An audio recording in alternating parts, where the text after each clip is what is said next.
Hello, everybody. Welcome. I see everybody popping in. If you have a chance, please let us know where you're calling in from and what organization you're here with, as in the chat. As you're doing that, I'll just say my name is Shruti Ramaswamy. I'm with TechSoup. I'm currently in very sunny Baltimore, Maryland. I am here attending the N10 National Technology Conference, so the nonprofit tech conference here. If you're here or if you have colleagues or friends that are here, please let them know that they can stop by the TechSoup booth. We have cool flower pots that we're giving out, and you can grow your impact with little seeds. So it's a big hit. So if anybody's here, come by our booth. Let's see where people are coming in from. Oh, West Salem, Wisconsin, Winding Rivers Library System, amazing.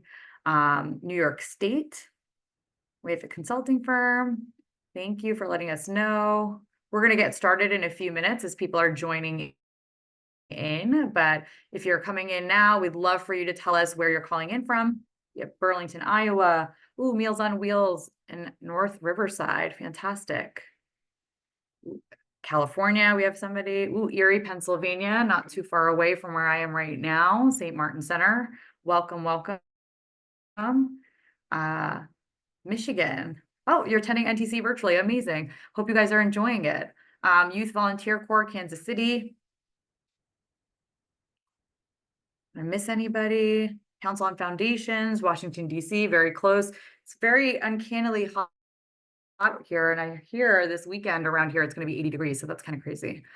Houston, Texas, Andrew with TechSoup. Fantastic. Come on in. We're going to get started in a few minutes, but we just wanted you to share where you're calling in from. I mentioned that I am at the NTC conference here in Baltimore, Maryland. So if anybody is here or have colleagues here, please stop by our booth. We're happy to talk.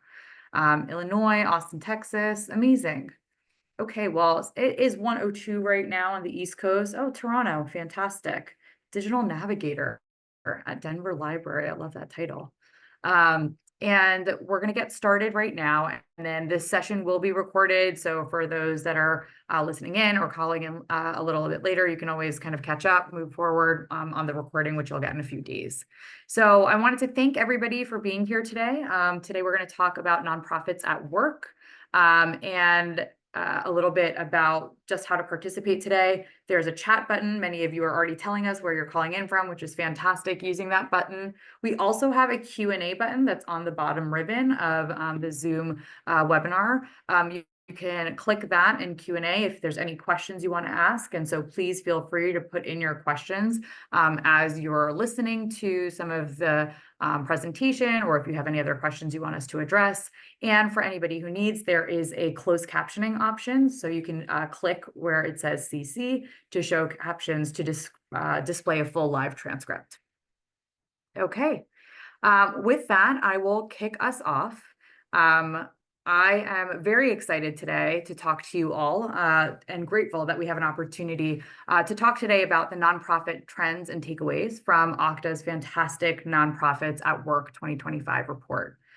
This year's report uncovers the technology advancements that supported nonprofits' impact and highlight some of the improvements that all of us collectively need to strengthen to be able to better prepare for the future.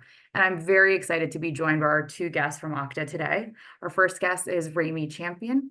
Rami leads Okta's Tech for Good team, which connects the nonprofit sector to Okta's products, services, and cybersecurity expertise, with the goal of improving cybersecurity so nonprofits can focus on their missions.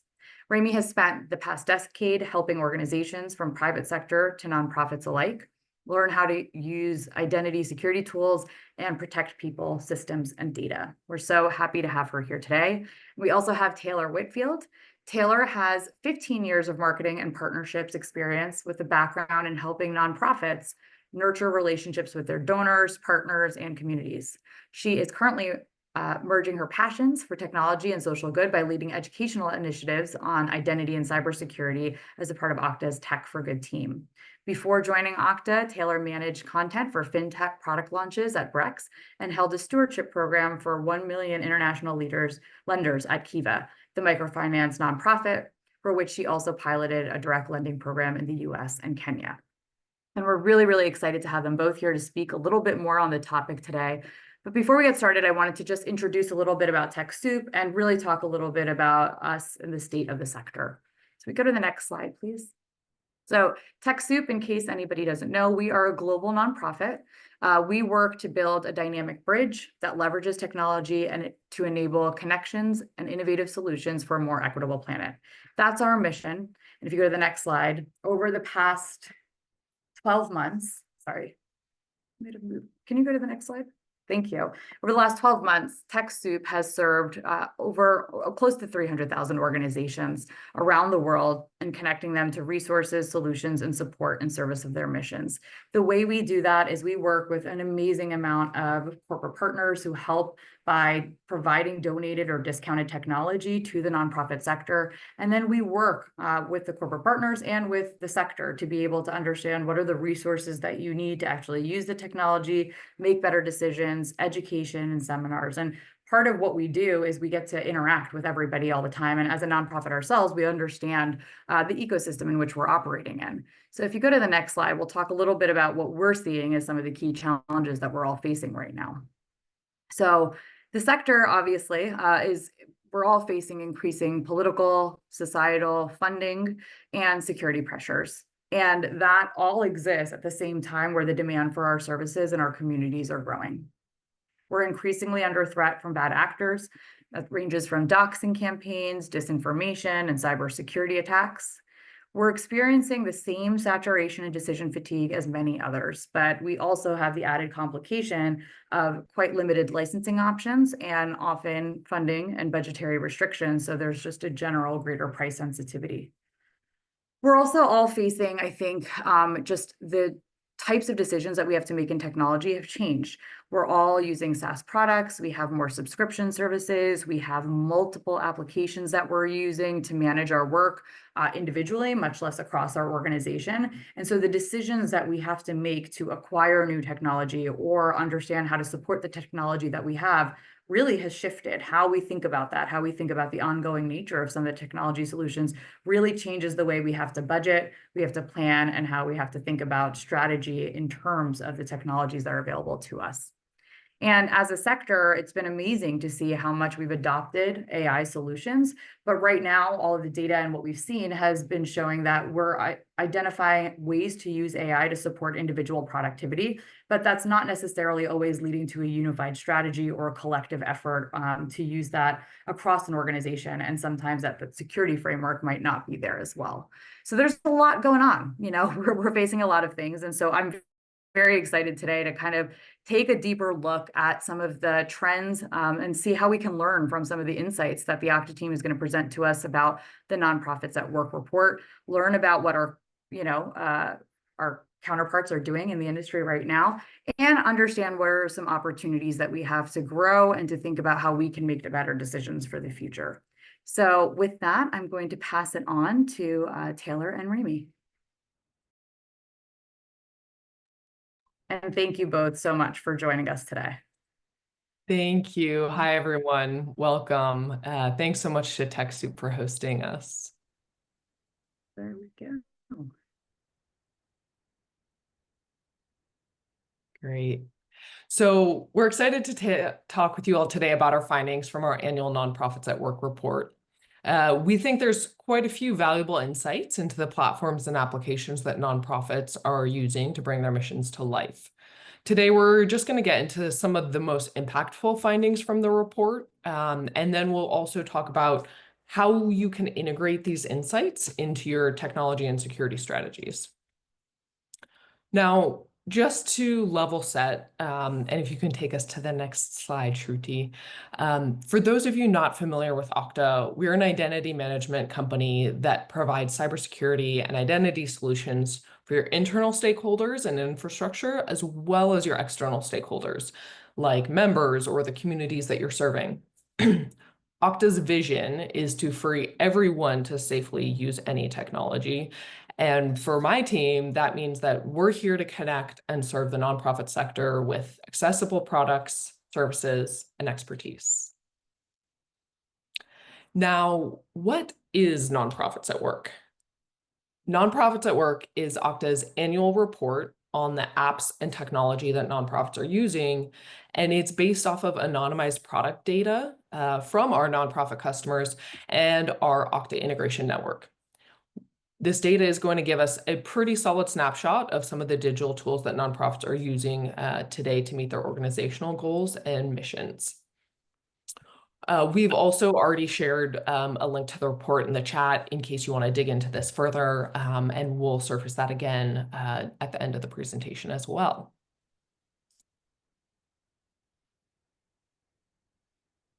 Hey everyone, I'm going to just give you a quick overview of some high-level takeaways from the report that we hope that you'll save and use for your benefit in the future. We'll go into much more detail in all of these and also define the tools mentioned. But the first key takeaway is, as Shruti mentioned, the cybersecurity landscape is heating up. There's skyrocketing threats, and we found that nonprofits are now the second most targeted industry, and they've seen a 6x increase in threats in the past year. But the good news is that we saw a lot of positive movement towards stronger security in the sector as well. Virtual private networks, or VPNs, and security awareness training for staff and volunteers were the top security tools. And high assurance factors for multi-factor authentication, such as biometrics, are continuing to replace older, less secure factor methods like SMS. And then outside of security, nonprofits invested the most in design apps, and those saw the highest growth and adoption across all app categories. So nonprofits are prioritizing both security and innovation to keep up in this rapidly evolving digital landscape. So let's dive into the details on the apps nonprofits used the most last year. Besides investment in design and security, we also saw a big focus on collaboration and productivity apps.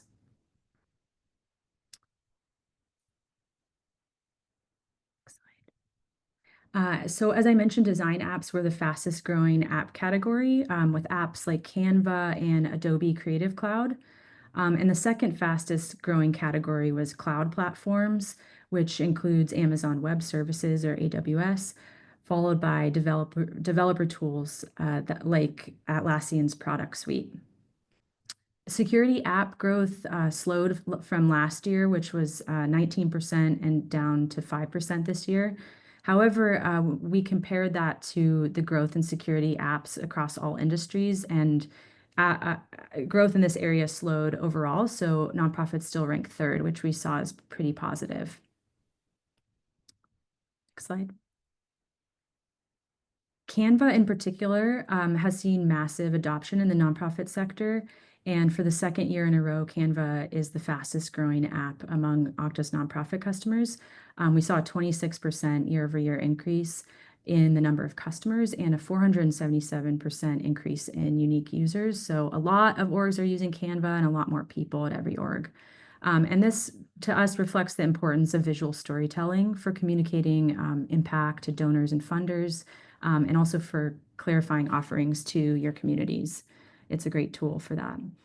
QuickBooks and Monday.com are also gaining a lot of traction, which improve operational efficiency and team collaboration.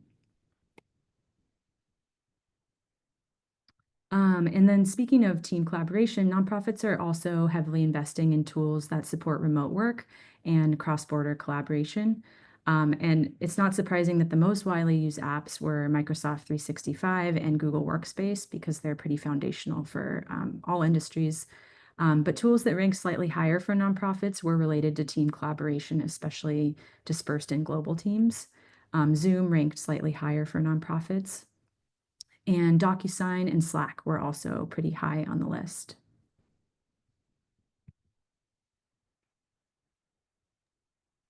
Okay, now let's get into security. So we talked a little bit already about some of the rising threats. But I think one thing that's important to note, right, is when it comes to understanding the scope of cybersecurity challenges in the nonprofit sector, we know that there's some specific data gaps for the sector. And so I think, our hope with some of this data that we're about to share with you is that it just gives you a better sense of the scope of what's going on when it comes to cybersecurity. And we hope that it becomes a useful tool for you when you're trying to advocate for any new security resources, tools, or even additional training. So we're going to start off with a quick poll and check in on cybersecurity. So is cybersecurity a priority for your organization this year? Please just take a minute to respond to the poll, and feel free to hop in the chat and share a little bit more about what your priorities are this year, if not cybersecurity.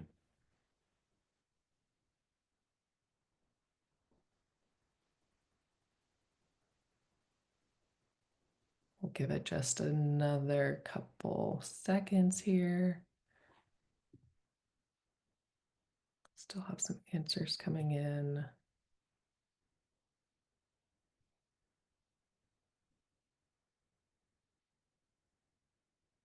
Okay, great. So over 50% of you said that yes, absolutely, cybersecurity is a priority this year. About 25% of you said that you have some other urgent priorities, which is completely valid and absolutely makes sense. And then about 20% of you said that you hope to make it a priority. So either way, pretty strong focus on cybersecurity here. So keeping that in mind as we get into this. So this year we saw a pretty steep increase in attacks across all industries. Okta blocked 2.38 billion malicious requests in May 2024 alone. Across all industries, the #1 most attacked sector was oil, mining, and gas, critical infrastructure. Nonprofits were second. From our perspective, nonprofits are critical infrastructure, and hackers are starting to see it this way too. As Taylor mentioned, our number of detected threats for nonprofits rose from 2.6% last year to 18% this year, which is a more than 600% increase. Now, when I talk about threats, some of the threats that I'm referring to are credential-based attacks.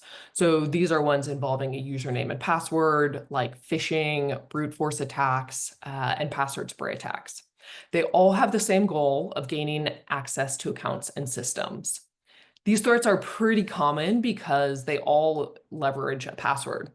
And passwords are a weak and dated security method that are pretty easily taken advantage of. The other thing I think about identity-based attacks is that they really hold the keys to the castle. Once a hacker gains access to an application, right, or to your system, it's much easier for them to maneuver and then do more, execute more sophisticated attacks. Now, nonprofits are often targeted because many of you might collect and store data of vulnerable populations, groups, and then some of you even protect our most valued resources. Maybe you also have connections to government officials or funding groups that are also separately being targeted. And then lastly, hackers know that there can actually be some monetary rewards here too.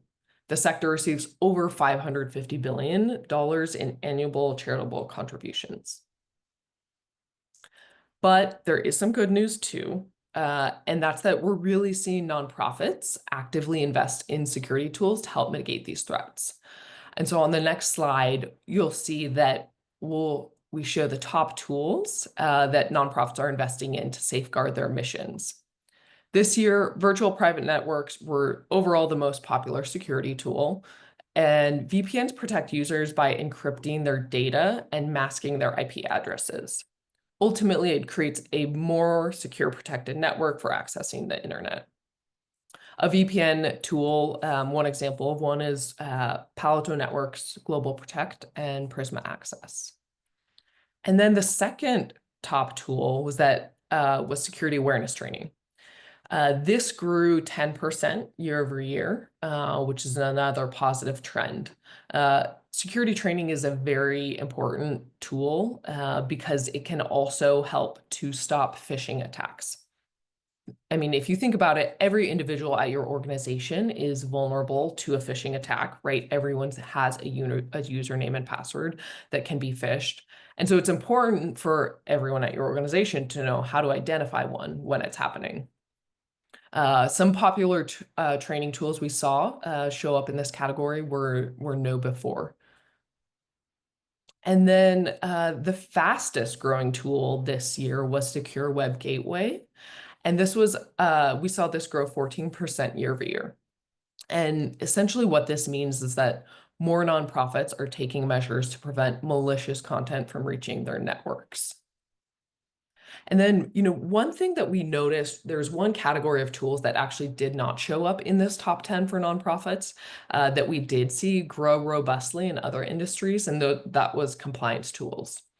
There's probably a variety of reasons for this. We know that in the nonprofit sector, regulatory requirements can really vary based on your mission, geography, and scope of your work as well. Now, let's take a look at the authentication trends. So multi-factor authentication, also known as MFA, is an added layer of security that's used to verify your end user's identity when they sign into an application. Factors can be something that you know, like a password. It can be something you have, like a security key, or it can be something you are, like your fingerprint.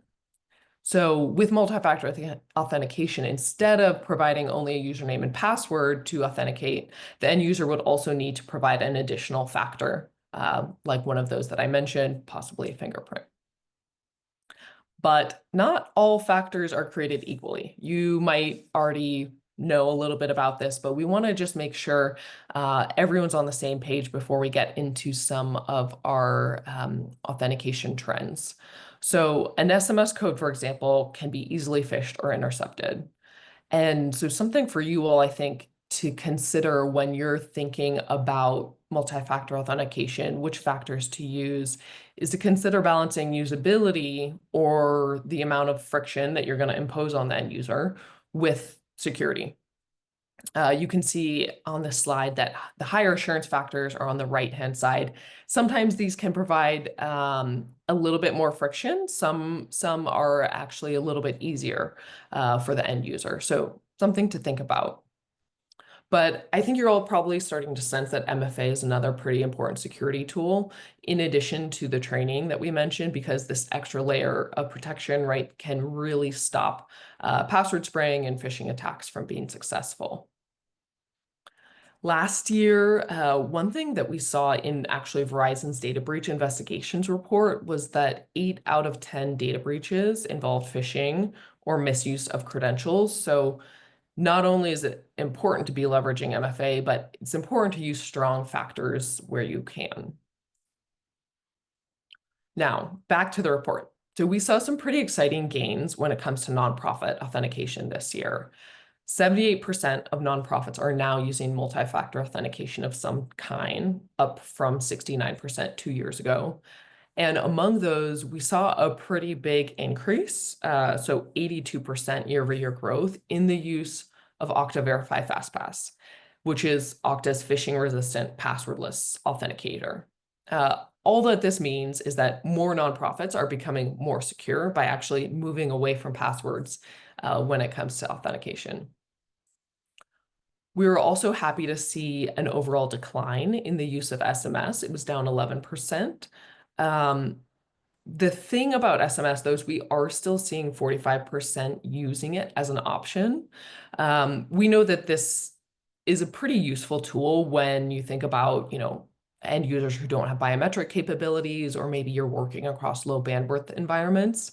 Overall, though, we do want to make sure that, your most important users, your most important resources are protected by higher assurance factors, even if you're allowing some of your lower value resources be protected by SMS.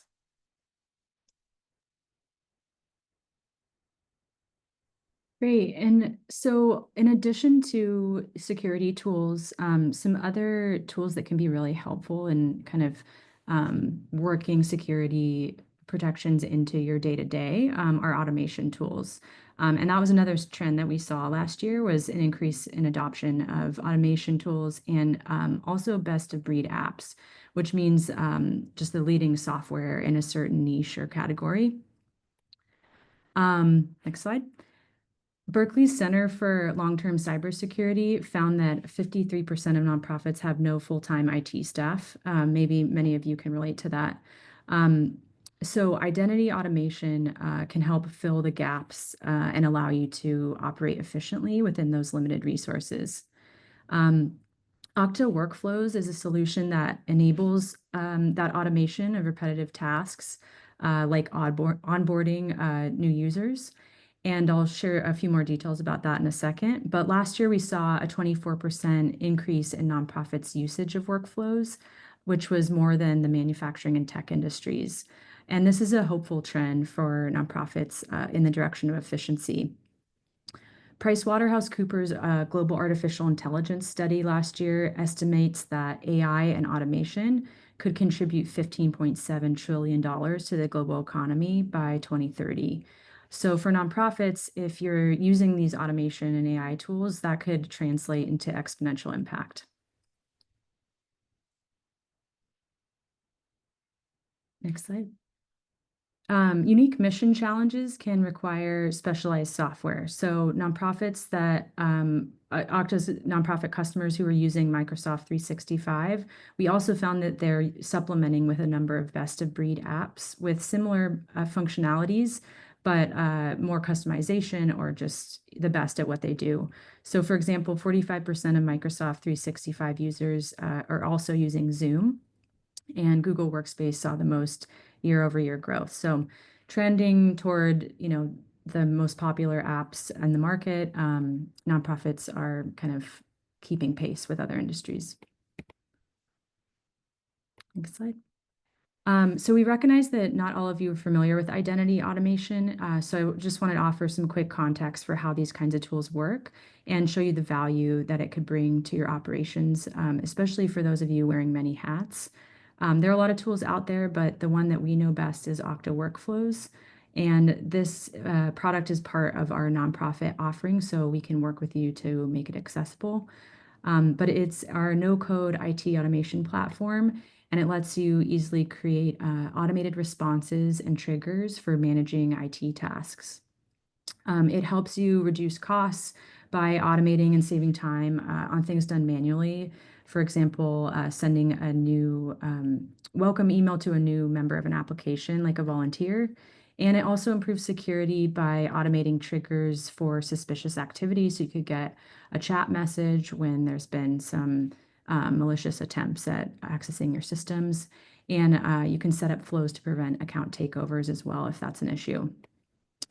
Workflows is pretty easy to set up. We have pre-built templates and flows and also connectors to integrate with any apps. Some popular ones are Gmail, Slack, and Salesforce. And the interface lets you set up if-then criteria, so it's highly customizable for automating tasks. One success story is the Trevor Project, which provides crisis counseling from volunteers to LGBTQ+ youth. And they've doubled in size since using Okta, and they use workflows to save 5,500 hours and $300K annually. So identity automation can make a huge impact on cost and time savings.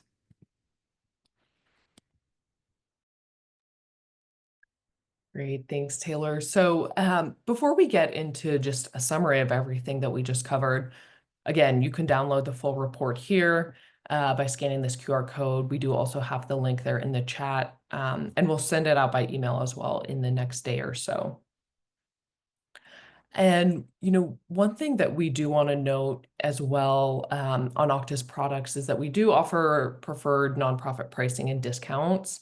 Validated nonprofits get access to 50 free licenses of the Okta platform. That includes SSO, MFA, which we talked about today, as well as workflows, which Taylor just mentioned. These primarily help to protect your employees, your contractors, and help you drive efficiency with your internal systems and operations. And then we also give you 50% off additional licenses beyond those 50. And then we offer 50% off Auth0 plans. Our Auth0 platform helps to protect the protect the identities of your users, like your members, donors, or the communities that you serve. And then we know that in order to actually be secure, you have to implement the product right and make sure you have a really strong deployment. So we offer a few options as well for training, learning, and free implementation services.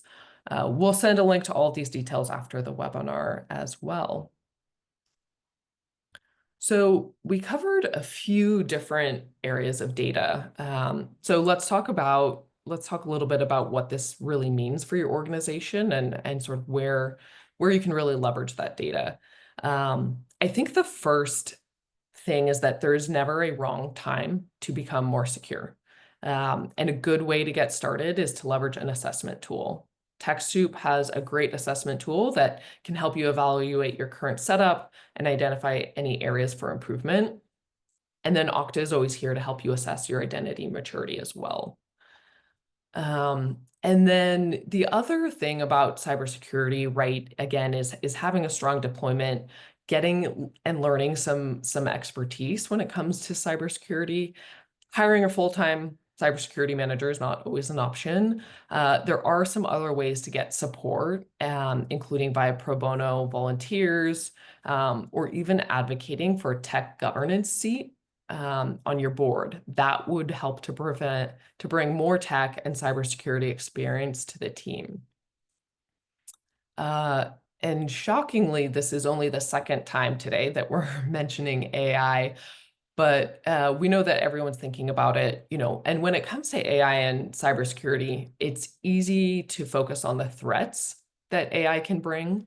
But it's also important to remember that AI tools are important and very useful when it comes to detection and prevention.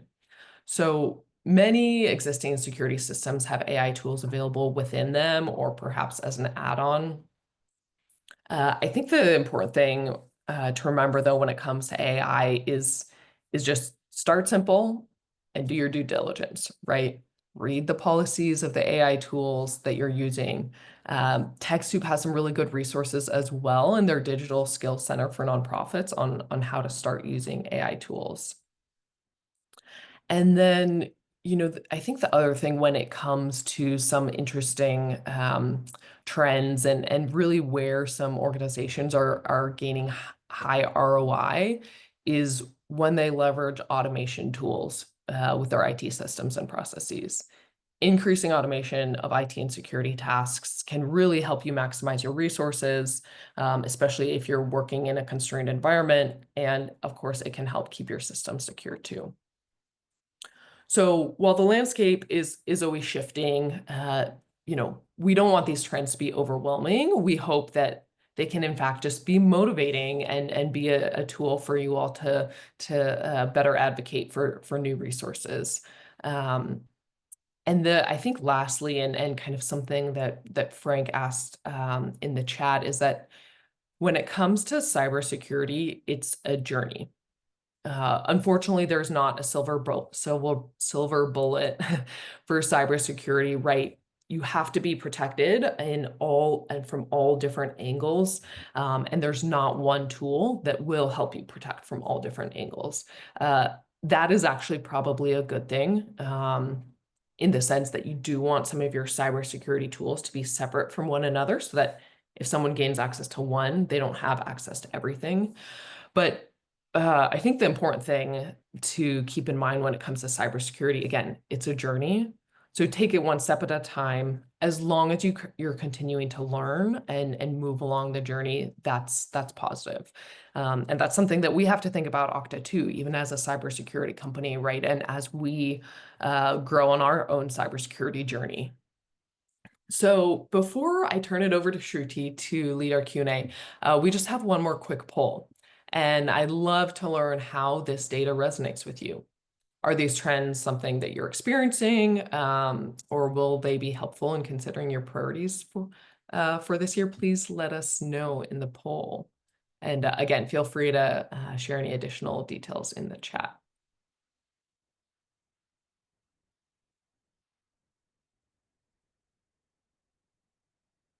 Give it just a couple more minutes. See some answers coming in. Thank you all.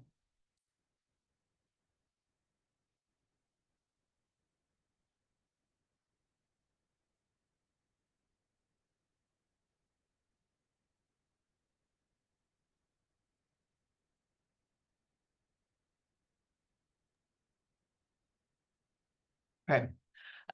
Great. So we're seeing about 2/3 of you say that yes, some or all of these trends apply to us. Thanks for sharing that. And then about 25% of you shared that you're not seeing these trends, but you are considering them and keeping them top of mind as well. Great. Well, thank you all. And over to you, Shruti. Awesome. Thank you guys so much. It's a lot of rich information and a lot of great questions that were in chat. So right now we're going to open it up to questions. So if you have any questions, you can use the Q&A function or continue to ask them in chat. We did already get a few questions, so I wanted to kind of just start with that. One thing I wanted to understand was, and it's a question that we receive a lot, particularly as there are so many options of technology that are out there. How should organizations think about the return on investments when they're thinking about tech investments? Have you seen any of that in your research? Are there things that you would point to as good ways to think about that for organizations? Yeah, I can speak to that. I mean, our hope is that you can use the stats in this that we presented here to kind of make a business case for new technology and to show your boards and your leadership teams the urgency around these needs with some of these, cybersecurity threat trends. In addition to that, we published a white paper last year that was specifically about calculating the ROI of tech investments, and it includes a framework that you can use to quantify the value of a new software on things like productivity, mission impact, and even fundraising. And that can really help you and your funders and your boards understand the value and cost savings of some of these technologies that we mentioned. So that there's, this calculated connection to what the results may be, and you can make those projections and get more buy-in. And thanks for posting that white paper, Shruti. Fantastic. I know that's something that's yes, absolutely. It's always a hard thing to think about, and there's a lot of decisions that many of us are making, and a lot of times, as Remy, you pointed out, that there's not necessarily an IT person at an organization, so you have to kind of leverage the tools and resources around us to try to make those decisions. So I appreciate that. We also had a question that was in the chat. Is there a good tool for drafting an AI policy for our nonprofit? I can start with that, and then maybe Remy or Taylor, if you have any other ideas to kind of throw in there, please do. We put a link into our chat here, but one of the things that we have done is we have a digital skill center kind of like area on TechSoup that really is focused on AI resources. We actually got a great funding for us to be able to create those tools and resource hub. Within that, there are some courses, but there's also some practical tips and tools and guides. So some of them are really short, like 1 to 2 minute videos. But one of them is an AI usage policy. It's a template. It's actually based off of the internal that we use, but there's some prompts in that, and there's a blog post that we did as well to kind of just think about what are the key considerations that you should be thinking about when you're thinking about an AI policy for your organization. So I will definitely post that in there, and I would also just urge everybody, if you don't have one right now, to think about instituting one in your organization. The vast majority of organizations report right now that there are people in their organization that are leveraging AI tools. So if they're doing that without a policy, that they might not know exactly which solutions to use for what data that they should be inputting into it, and what data you might want to be restricted in it. So it's really, really important to be able to have that policy as leaders, to be able to provide that instruction for your team members, to give them guidance on how to use those tools that are going to be really important to them, but use them safely, and to make sure that you're protecting your own data as well. And then I would just add there is to also note that you probably have tons of subscriptions and products already that have a ton of AI capabilities starting to be flowing into them. So you might be using some of those tools without totally understanding or knowing that yet. So the other thing I would just recommend is just take a look at the current solutions that you do have and that your organization use, and understand their AI policies so that you can understand which tools and how to refine and define your own AI policy as well. So Rami or Taylor, anything to add to that? Yeah, no, definitely second what you said. Having an AI policy is really the first step. That's sort of something that we had to do very quickly at Okta as well. Okta has a really fun culture where people are very innovative and very proactive and can go out and do things right away. But so that's why we had to respond very quickly when these Gen AI tools came out.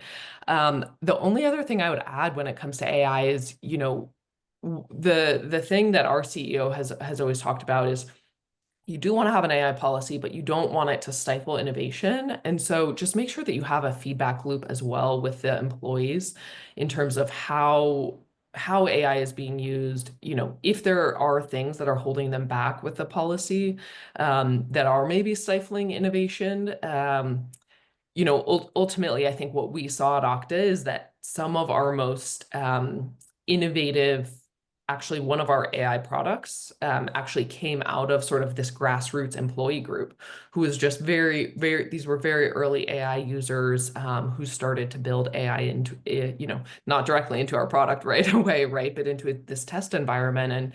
And then ultimately, that became a product that, you know, we added into our solution set. So again, just make sure you have that feedback loop, but that AI policy is so important just to lay the groundwork.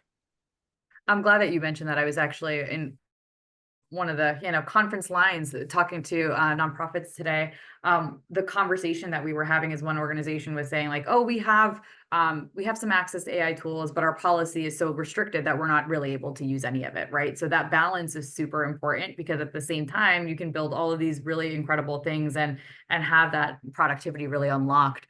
I'd also offer that, as individuals are playing, they are going to build things, they're going to see opportunities, and then they can kind of share that. And so one of the things that we've started to do at TechSoup is we've been really like, these things cost money. And so profit, we want to be able to be deliberate about how we do it. So if somebody requests and asks for those licenses, we grant them, but then we look at their usage over time and say, like, are you using it? Are you not? Like, so that we can have a little bit of understanding and make sure that we're managing our budget efficiently.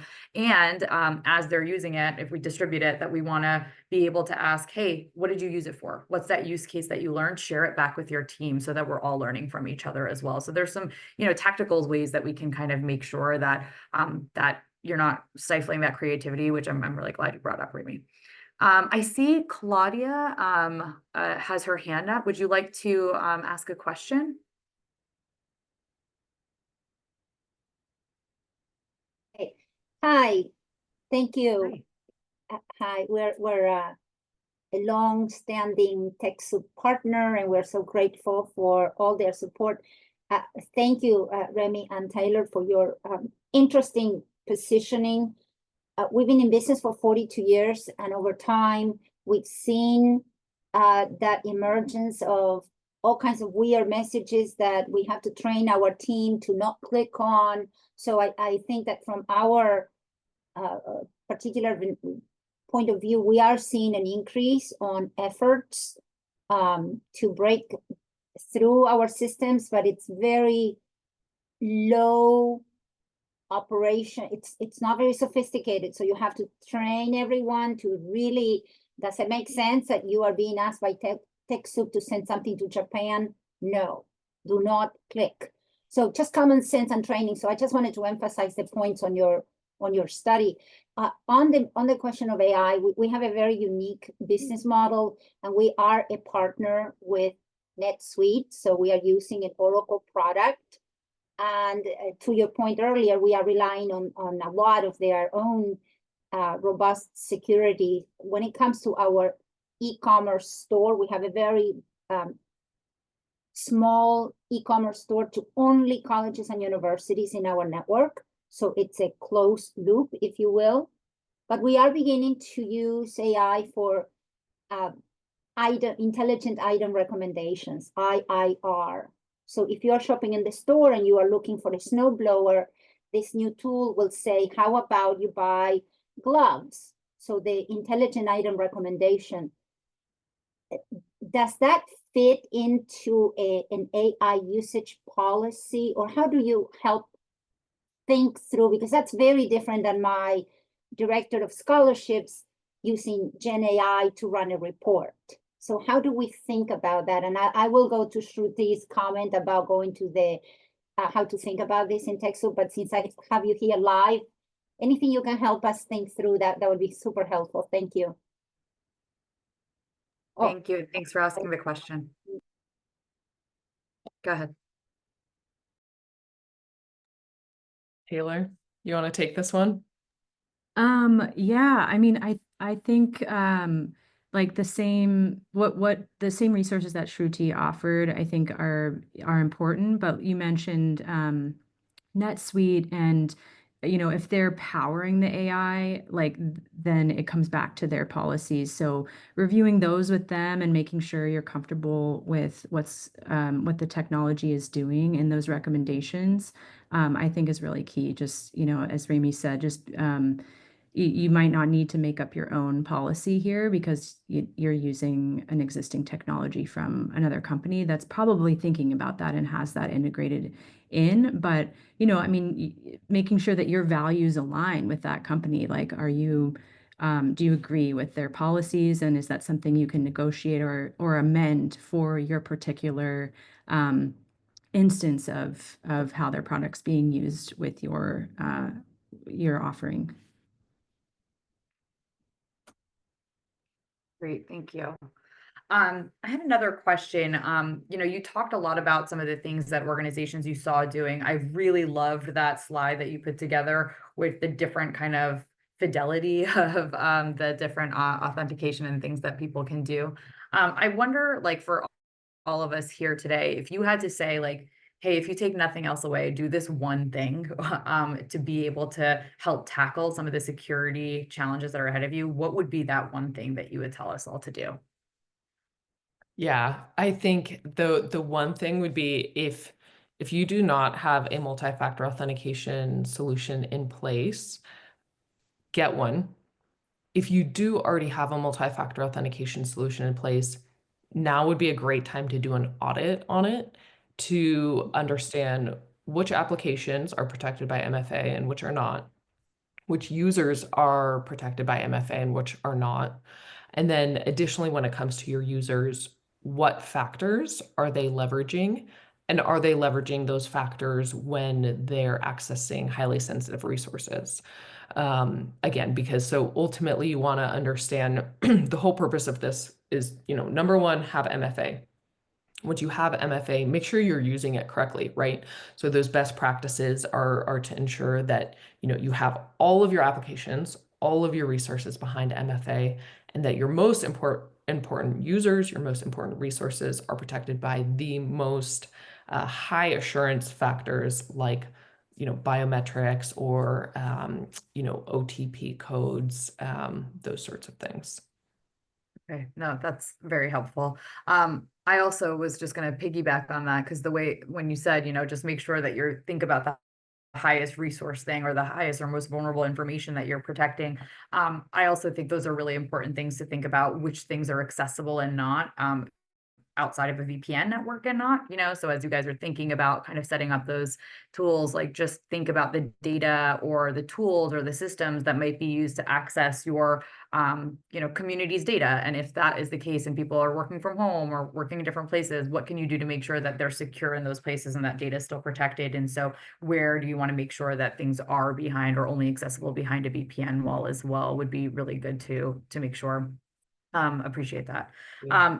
And then I think the last question that I had, and I don't know if anybody else has any questions, so please pop those in, is as you think about kind of all of the trends that you're seeing, and you're seeing that trends outside of the nonprofit space as well, what's something that really stands out to you as, something that really is leading the way from nonprofits and an opportunity maybe that nonprofits have to outside of the things that you really talk to, that the thing that surprised you the most, the thing that you were like, oh, that's really interesting about nonprofits? Yeah, I think you know, I'll hop in, but Taylor, feel free to jump in as well. I think one thing that we are seeing some of our customers start to do that's really interesting is they're especially sort of giving the current environment, some of the constraints that you all are working on under, people are getting organizations are starting to get very creative with their business models. I think we're starting to see more and more nonprofits realize that, hey, we have this big data set. How can we monetize it with, for example, some of our partners, so that you do have sort of this, even if it's small, a consistent revenue stream, right, that can help, for example, fund some of the tools that you need to protect the data set, right? So yeah, I think that's the interesting thing, is that we're starting to see more and more nonprofits think about this like member or even like a customer type of stakeholder, again, just to, you know, drive more stability and really protect the work that they're doing and make sure that, you know, the work that they're doing can go on and consistently happen over over the course of the next few years. So that's been really interesting to see. Folks are getting really creative, and yeah, I'm just proud to see, I think, the way that some of our customers are approaching that. You know, of course, I think what we're seeing too is some of our organizations are balancing. Of course, you don't want everything to be monetized, right? You still want, I think, some transparency and free access to certain things. So they're finding that right balance. But yeah, I think that's one thing. Taylor, anything else you would add? Maybe not surprising, but hopeful is that, like you mentioned, just looking at all the different touch points of vulnerability, and you know, like if you operate with a very lean team and you're using volunteers and relying heavily on them, then that's a focus that we're seeing more, is like that volunteer use case, whether it's automating onboarding and making sure that these people aren't, you know, temporarily helping you out and then leaving, but taking their access with them and you aren't aware of that. So using automation to kind of monitor, yeah, who has what access, and then like Rami said, that kind of external user use case, and looking at technologies that can keep those external users secure as well, because it all matters. And like Claudia mentioned, you know, training is huge, and we're so excited to see more of that happening among nonprofits, because you can use all these products and implement these tools, and then somebody gets an email and clicks the wrong thing and it's all over. So that's really key, and I'm glad to hear that that's a priority.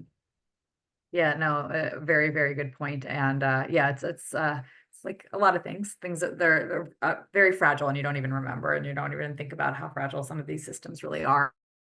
Well, I wanted to thank you guys. And I also wanted to just note that part of some of the discussion and the reason why we want to illuminate this conversation is obviously to engage with everybody, learn from each other, which is great, because I think there was a lot of great resources shared in chat from each other here. The other thing is, and Rami mentioned this as well, is to advocate, you know, within your organization, within your board, for the technology solutions that you need, for the things that you might need to think about as you're thinking about your strategy for the future, as you're budgeting for the future. What are some of the tools that are available? These types of reports and resources can be so helpful in those discussions, so that they can get a better sense of, you know, where everybody else is, what people are using, and how you might be able to think about that as well.